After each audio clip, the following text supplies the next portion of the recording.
Le taux d'insertion des diplômés de l'enseignement supérieur au Cameroun est seulement de 13%. La situation était bien plus grave avant la réforme universitaire de 1993.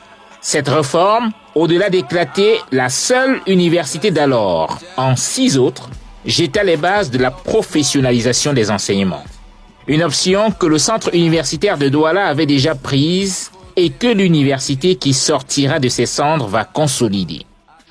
Les entrepreneurs camerounais se sont étonnés que l'université ne s'intéresse pas au monde industriel.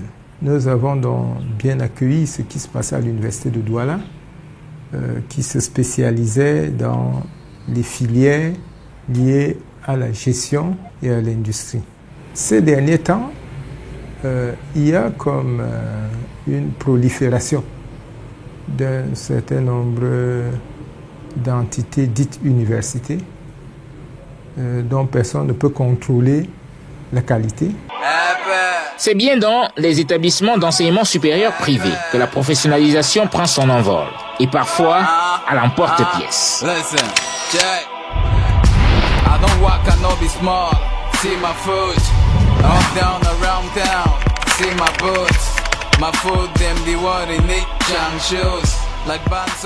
C'est depuis la moitié des années 2000 que les universités d'État connaissent une floraison des filières professionnalisantes. Le succès de ces filières en termes d'effectifs témoigne de ce que l'attente est forte dans les rangs des étudiants. Tenez, le nombre de candidats au concours d'entrée à l'Institut des Beaux-Arts d'un Konsamba est passé de 3000 candidats contre 100 dans sa première année d'existence. Reste maintenant à savoir si les filières qui se créent répondent aux réels besoins du marché. Bien avant que les universités d'État ne professionnalisent à tout va, les instituts privés, nés juste au lendemain de la réforme de 1993, étaient déjà sur la voie. Nous y sommes allés pour voir si leurs expériences les aident à être plus pertinents. Nos cibles, l'Université catholique Saint-Jérôme, l'École supérieure de gestion, ISMA. Dans les 3 établissements, tradition respectée.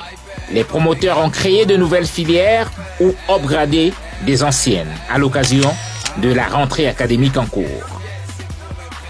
Les autres spécialités qui vont être ouvertes, c'est tout ce qui concerne l'environnement. Parce que jusqu'ici, le traitement de l'environnement s'est toujours fait pas de façon professionnelle. Et donc, il est question de plus en plus dans les entreprises. Vous allez voir que les questions de sécurité sont devenues absolument importantes. Les questions de responsabilité sociale de l'entreprise sont devenues des préoccupations très, très actuelles. Et donc, c'est une spécialité qui est en pleine expansion. La spécialité carrière de l'immobilier qu'on va lancer, ça fait pratiquement 3 années qu'on travaille sur le programme avec des professionnels. Le constat il est flagrant, c'est qu'ils sont très nombreux des bricoleurs dans le secteur de l'immobilier au Cameroun. Nous proposons une licence professionnelle en gestion et transactions immobilières qui propose des formations dans 3 grandes directions. La première direction étant la gestion et la transaction immobilière.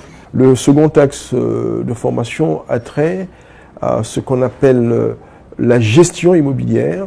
Et là, on forme des personnels qui peuvent être des soutiens à des profils ou à des spécialistes tels que les syndics de copropriété, des administrateurs de biens. Et le troisième axe de formation, c'est bien sûr la promotion immobilière. On va créer 2 licences professionnelles en maintenance industrielle et dans le domaine des télécoms, réseaux et automatiques. Alors quand on regarde l'état de nos équipements d'une manière générale au Cameroun, il est clair que la fonction maintenance requiert un besoin énorme en main d'œuvre. Bon, pour ce qui est de télécom réseau, c'est aussi un secteur porteur. Gestion immobilière, sécurité et environnement, maintenance télécom et réseau. Il fallait bien y penser parce que le marché le demande. Nous avons des partenariats avec plusieurs entreprises qui sollicitent souvent des étudiants chez nous. Il leur arrive donc de nous remonter les besoins. Nous faisons une enquête et au bout de l'enquête, s'il est avéré que le besoin est pertinent, et que le marché, en termes de prévision, sera porteur, nous nous engageons dans la démarche d'ouverture de cette spécialité qui est demandée. Mais nos promoteurs qui disent écouter le marché ne s'adressent pas toujours à tous les acteurs importants. Normal que la DESCAM, qui rassemble l'essentiel des sociétés de sous-traitance, marque sa surprise.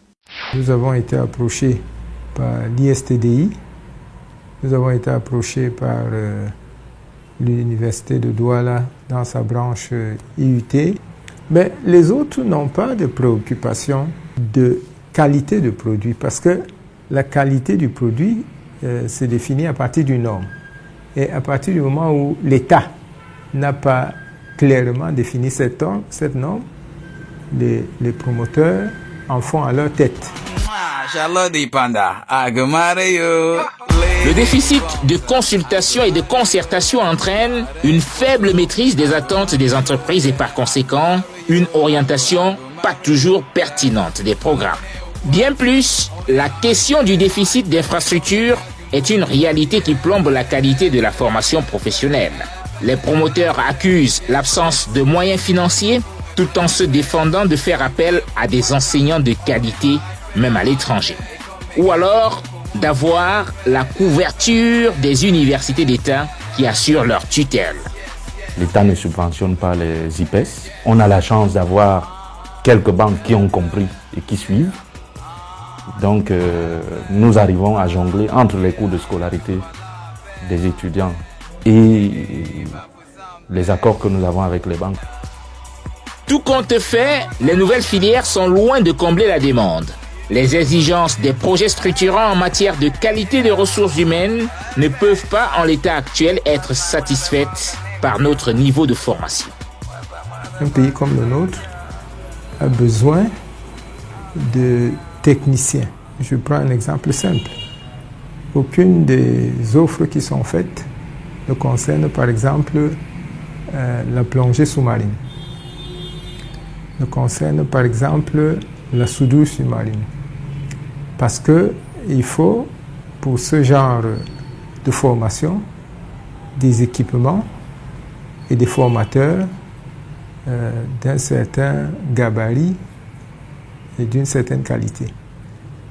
Nous sommes donc enclins à penser que beaucoup de nos compatriotes se lancent dans ce qu'ils appellent la formation des universités, davantage pour se faire de l'argent que pour véritablement former les Camerounais au métier de l'avenir.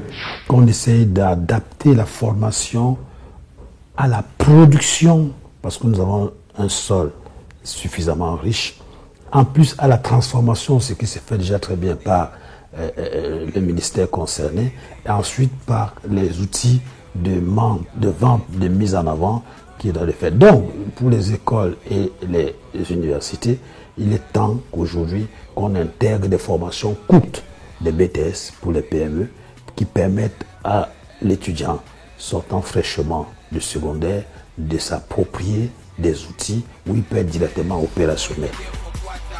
Les milieux d'affaires sont encore sur leur soif, malgré les efforts qui sont faits en vue de professionnaliser l'enseignement.